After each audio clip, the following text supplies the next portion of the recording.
Well, that's a familiar feeling, ain't it? Kind of a familiar feeling right now. Kind of makes you think of those games a few years ago with Russ, where the team would have problems, the team would underperform, the team would play a really close game, they would play down to an opponent, they would make it messy, they would make you nervous, and then at the end of the game, Russ bails you out. Well, same thing today, but it was Geno. Geno saved the day. Geno saved the season. And I don't want to hear nothing from anybody for a good long while about Geno. Oh, he can't.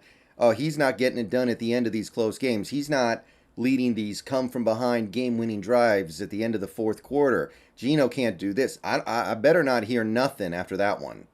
Because not only did he save the game, like I said, he saved the season 100% because this was going in a very bad direction. This was going in a very negative direction. And he decided, no, I'm not letting this happen. We're going to win this game. We're going to go to 7-5. We're going to put ourselves in a playoff spot and give ourselves a chance going down the last month plus of the year. And he had to overcome so much in this game. So much. I'm not just talking about this defense either, which, of course, pitiful, pathetic, embarrassing. He had to overcome losing his running backs, having basically no running game for, you may as well say, the whole game. Ken Walker gets one carry, goes 30 yards, big carry, looking great. All right, we're off to the races here a little bit maybe. And running game kind of pieced out after that one. People kept getting hurt. He had to overcome the offensive line. They didn't play too well today, I don't think. He had to overcome the refs. Biggest ref job I've seen since the last time we played against the Rams in LA. He had to overcome a lot, and he did it. He overcame it all, and here we are. We won the game, and right now, to those of you out there talking about CJ Stroud and Bryce Young, not to change the topic too much, but for those of you out there talking about that stuff, I'm sorry, it's starting to look a little silly right now when you see the other massive gaping problems that this team clearly has that nearly caused us to lose a game we had no business even coming close to losing. So that's what I'm going to say right now. That's the big takeaway for me from this one. Geno Smith is the man right now. He's playing better than I think just about anybody thought he was going to play. He looks like one of the best quarterbacks in the league. Our old quarterback over in Denver can't get one touchdown, can't do anything over there right, completely incompetent. This guy's over here overcoming no running backs basically in the entire second half, still leads you down for the game-winning drive and perform is your best player overall. So yeah, that's basically what I could almost just end it there. The offense, you've got Kenneth Walker going down very early. You had DJ Dallas going down at halftime and limping through the rest of the game, very limited. Probably shouldn't have been out there, but just kind of had to be. Tony Jones Jr. becomes your top running back for most of that game. Just absolutely gut wrenching losses back there. And I don't know what's going on back there yet. We'll find out later this week. Um, I don't know where this season is going from here, but obviously we need somebody. We need somebody back there better than Tony Jones Jr. I He had to overcome that. He had to overcome the offensive line, like I said.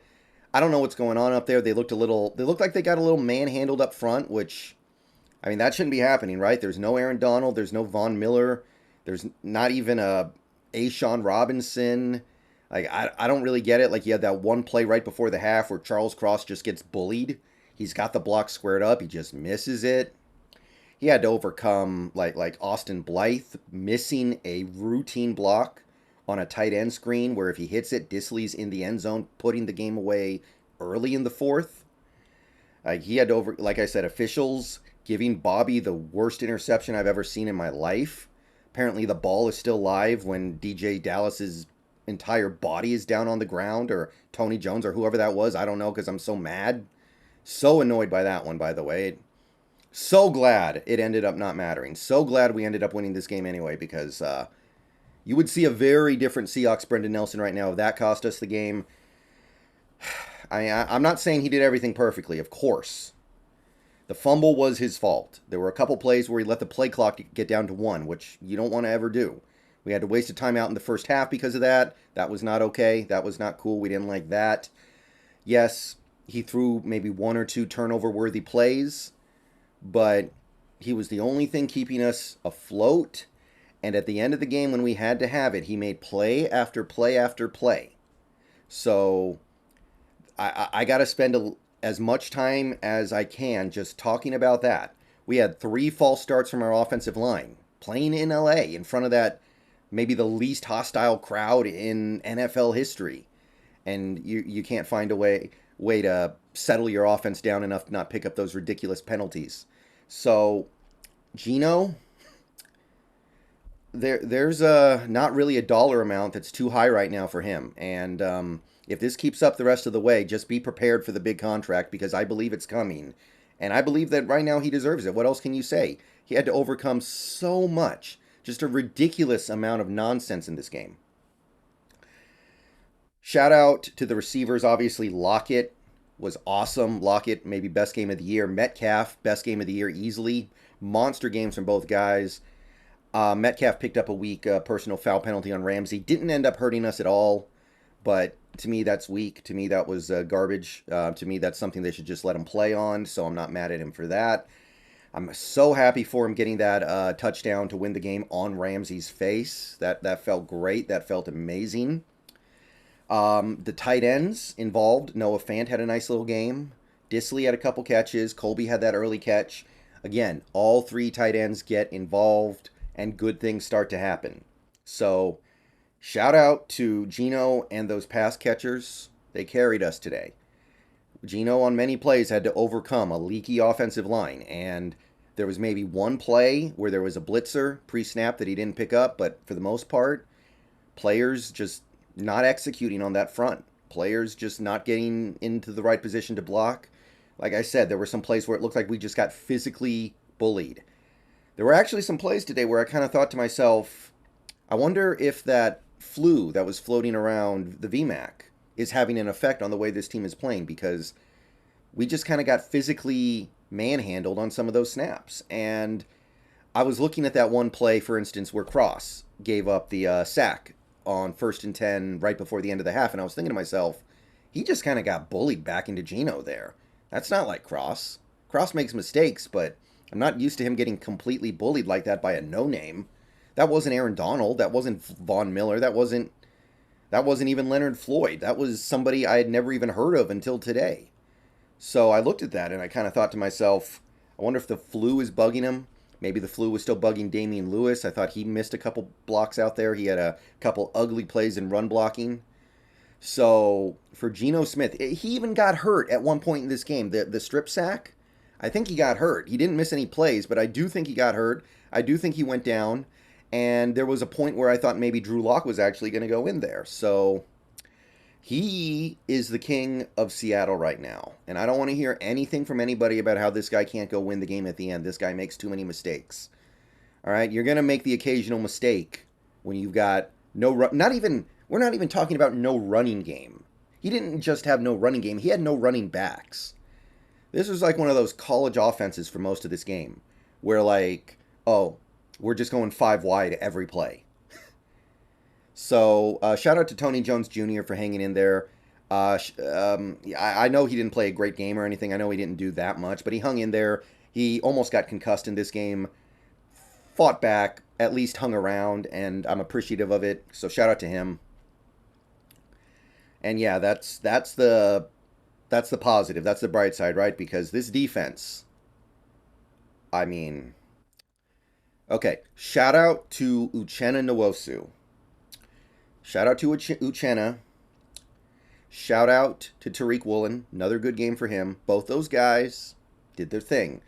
Nwosu picked up a couple sacks. Tariq had another pick. When are they going to stop testing him? When are they going to learn?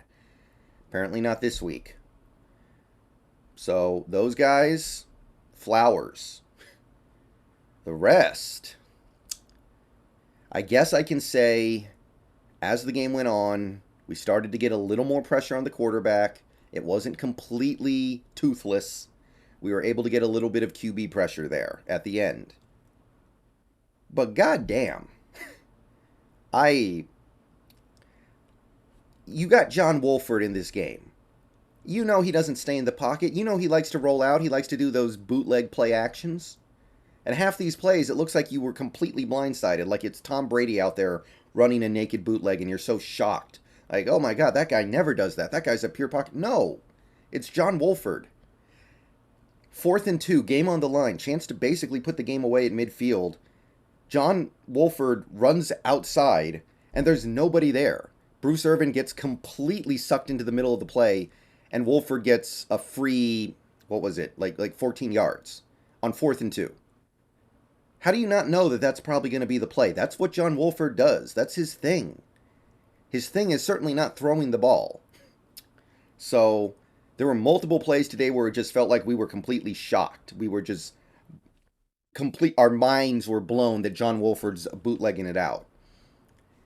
So the edge was not being set very well in this game. I saw nothing but 2-man fronts. I don't think I saw a single 3-man front this whole game, which is insane. I understand the Rams, they like to run to the outside. They like to do this outside zone stuff, but what is the 2-man front doing for you on that front? Nothing. It's not helping you. So why not at least beef up the middle a little bit so you have a chance to stop the run? They have John Wolford in there. Of course they're going to run the ball. They're going to run the ball with multiple different guys. We saw multiple jet sweeps, QB keepers, Cam Akers. I know we didn't do a terrible job on Cam Akers specifically, but they were running a ton of jet sweeps. They were running it up the middle. They had success everywhere. So if you're going to say the 2-man front is to try to defend against the outside zone, the wide running, then I'm going to say, well, it clearly didn't work. So why not at least give the middle an extra big guy to give yourself a chance there? Because I'm also looking at the pass rush. It was better today. We had 4 sacks. A little bit better. Shout out to Jordan Brooks finally getting in there, bringing the quarterback down. Overdue. About time. Again, Nwosu. Big game for him. Probably the best player on the defense. But the wide 9 2-man front crap is not helping the pass rush that much. There are plenty of plays where Wolford drops back and has all day. So it's not really making that stuff much better. So what is it bringing to the table? Is having an extra guy in coverage making your secondary and your coverage play so much better? I'm not really seeing it. Today it was okay, but I saw plenty of big plays for that passing attack that is made up entirely of backups. Backup quarterback, backup receivers. They don't have anything in that passing game that should threaten you at all. This is the definition of a game that you should be able to hit the field on defense and go, okay, whatever else is going wrong, whatever else is not working on this defense, whatever else is not working over these last couple games, we're going to get right because we're playing a bunch of backups. We're playing a bunch of backups. We're playing practice squatters. We're playing guys who have never done anything in this league. And it's a competitive game. I will say credit to the defense for clamping down a little bit as the game went on. But then again, they give up what could have been the game-winning drive late in the 4th quarter. And it's like, well, so much for all that. So it is starting to really get frustrating, and it just feels like with this group of personnel, there are no answers. And look, I made a video on Friday, a couple days ago, talking about how, oh, well, the 2-man fronts, the 3-man fronts, it doesn't matter, we still can't stop the run. But what is the 2-man front giving you? Is the 2-man front giving you anything positive? I'm trying to find it, and I don't see it, because right now, here's the thing. This is not a bad defense. This is not an NFL defense. You're giving up all this production. You're talking about over 300 yards and 23 points against this remedial, in practice squad, practically, Rams offense. You are 33rd in the NFL on defense right now. There are 32 teams in this league, and right now, if you were to rank every defense, you would be 33rd. So what is the upside here? And I understand this defense being bad. I can live with a bad defense. There are teams out there that are really good that have bad defenses. That Chiefs defense, they're not that good. They find ways to win anyway because their offense is cooking. Okay, we can be like that. Geno's playing good enough for that. But this isn't even an NFL defense right now. Back-to-back games where it's just, you look like you belong in college football. And that's not okay. I don't care how bad the players are. Defensive guru coaches, do your defensive guru stuff. Find a way to win some games on that side of the ball.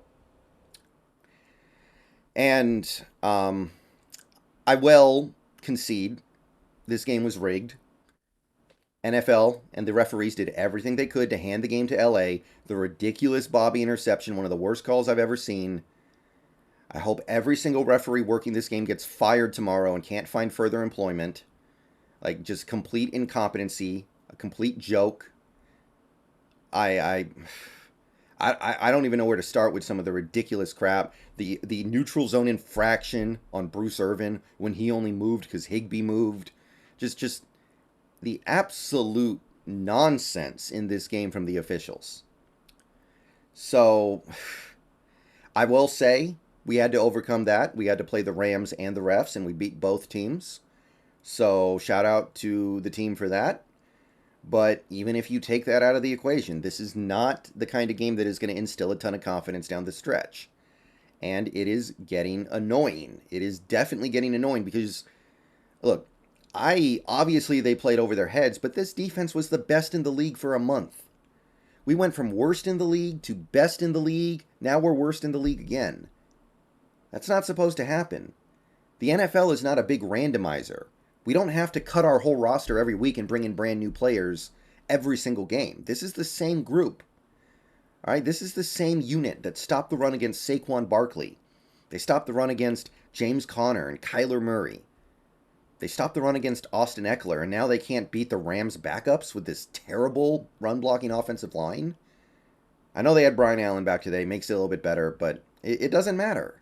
That should not be that big of a difference. So there are problems for sure. Again, right now the headline needs to be Geno saves the day, saves the season. I will ride high into this. Week, this week off where we prep for this Panthers game that now has pretty big implications. Panthers coming off a bye week, and I'm gonna feel pretty good about Geno's ability to take us to greatness, but there is a ceiling on this team, and it's not that high. And this defense is to blame. If you can't get right in this game, how are you going to get right in any game? So, we're going to do our post-game stream during Sunday Night Football. I do have just a little bit of a cool surprise tonight for the stream. Show up if you want to see it. We're going to do a little something different. Nothing huge, but I diversified my stream overlay a little bit, so if you want to check that out, swing on by. Got some nice little variations, and I hope to see you there. So we'll go for a couple hours tonight.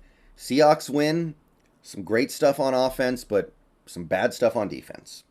Go Hawks.